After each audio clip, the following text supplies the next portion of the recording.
नमस्कार, मैं सोनू कुमार स्वागत करते हैं आपको प्रेरणा क्लासेस में। आइए हम लोग आज मैथ की पर में आज 5 नंबर पढ़ेंगे।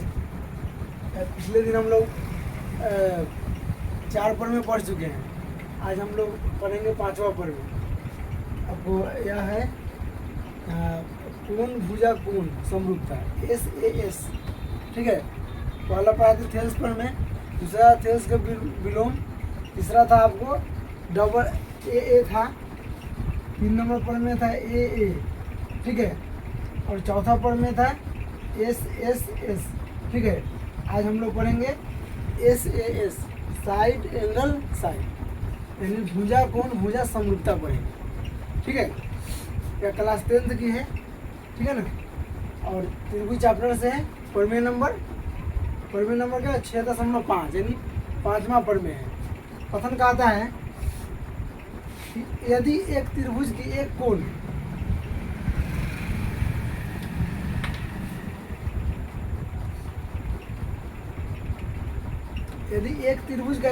दूसरे त्रिभुज के एक कोण के बराबर हो, ठीक है। मान लीजिए कोई त्रिभुज बना लीजिए, 2 त्रिभुज बना लीजिए, माने एक कोण, माने यह कोण जो इस कोण के बराबर हो, ठीक है।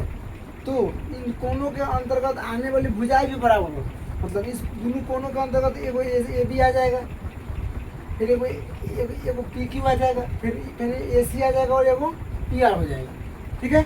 तो इनके अंतर्गत आने वाली भुजाएं भी बराबर हो, तो भुजा बराबर हो गया, यानी AB बटा हो गया PQ और AC बटा PR हो गया। मतलब ये इतना चीज़ दिया हुआ है, तो क्या करना है, तो दोनों त्रिभुज समरूप होंगे। 2 चीज़ दिया हुआ है, एक कोण बराबर दिया हुआ है और एक भुजा बराबर दिया हुआ है। 2 चीज़ हमको क्या करना है कि बताना है कि ABC और PQ और दोनों त्रिभुज क्या है, सिमिलर है, यानी समरूप है। तो हम लोग को सिद्ध करना लिख दिए। अब हम लोग रचना लिखेंगे, ठीक है।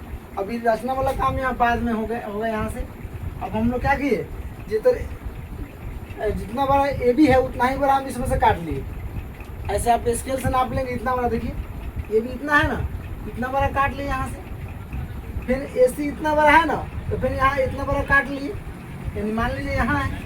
अब इसको मिला दीजिए, ठीक है, ठीक है।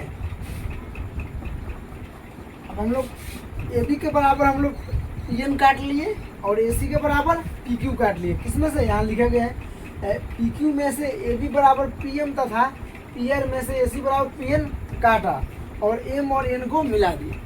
रचना में यह काम हो गया। अब हम लोग चलते हैं त्रिभुज BAC और MPN इस त्रिभुज में चलो, ये क्या क्या बराबर है, तो आइए देखते हैं। तो सबसे पहले इस त्रिभुज में तो हमको एक चीज़ बराबर है, यहाँ रचना में हम लोग को पता चला है कि AB बराबर PN। देखिए यहाँ से AB बराबर PN हम लोग काटे हैं इसमें से, तो AB बराबर PN यह कहाँ से आया, बगल में आपको रीजन लिखना पड़ता है। मैथ में आपको हर चीज़ रीजन देना पड़ता है, कारण देना पड़ता है। तो इसका रीजन क्या हुआ, ये रचना से लिखा गया। फिर इसमें रचना में आपको AC बराबर PN है, देखिए AC बराबर PN है, वो भी हम लिखे रचना से। और कोण A बराबर कोण C, इस दोनों त्रिभुज में कोण A जो है कोण P के बराबर है, सॉरी कोण A बराबर कोण C लिखे हैं।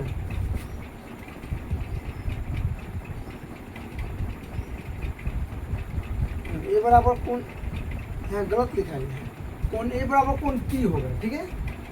फिर क्या होगा, कोण A बराबर कोण P, मतलब यह भी दिया हुआ है, कोण A बराबर कोण P। जो भी जहाँ से आप लिख रहे हैं वहाँ यहाँ बगल में रीजन लिखेंगे हम लोग, ठीक है।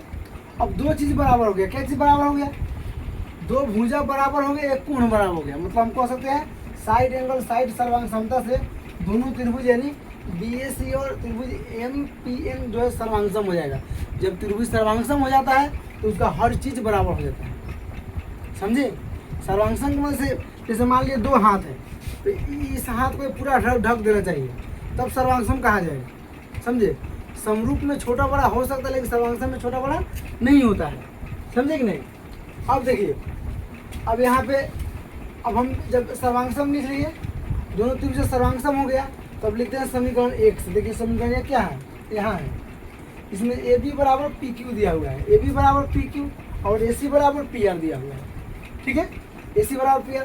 अब हम लोग AB बराबर कितना है, देखिए तो ए बी बराबर पी एन है ना, तो इसका मान यहाँ रख लिए, और ए सी बराबर पी एन है, देखिए इसका मान हम लोग रख लिए, ठीक है। अब रख लिए यहाँ पे, तो अब क्या करते हैं, अब हुआ क्या यह, अब यह आपको क्या दिख रहा है, इसकी भुजा जो है अनुपातिक, मतलब अनुपातिक हो गई, ए बी बटा क्या हो गया, इस त्रिभुज में देख रहे हैं, तो पी एम बटा क्या हो गया, पी क्यू, और पी एन बटा एन आर हो गया, मतलब इसकी भुजा अनुपातिक हो गई। अब अनुपातिक जब भुजा होगी तो थेल्स प्रमेय लग जाएगा। थेल्स प्रमेय का विलोम को कहता है यदि किसी त्रिभुज में एक भुजा के समांतर दूसरी कोई रेखा खींची जाए तो वो रेखा तीसरी भुजा के समांतर होती है, थेल्स प्रमेय कहता है। तो ऐसा रेखा अगर भुजा अगर कट नहीं है तो यह रेखा तीसरी भुजा के समांतर होगी, मतलब एम एन जो होगा पी क्यू के समांतर होगा। यही कहता है थेल्स प्रमेय के विलोम, कन्वर्स ऑफ थेल्स थ्योरम, ठीक है, यह समानुपातिकता थ्योरम के विलोम। तो यह जब रेखा जब समांतर हो गई तो कोण जो है संगत कोण बराबर हो जाता है, ठीक है। कोई त्रिभुज कब समरूप होता है, उसकी संगत कोण बराबर होना चाहिए, चाहे भुजा अनुपातिक में होना चाहिए।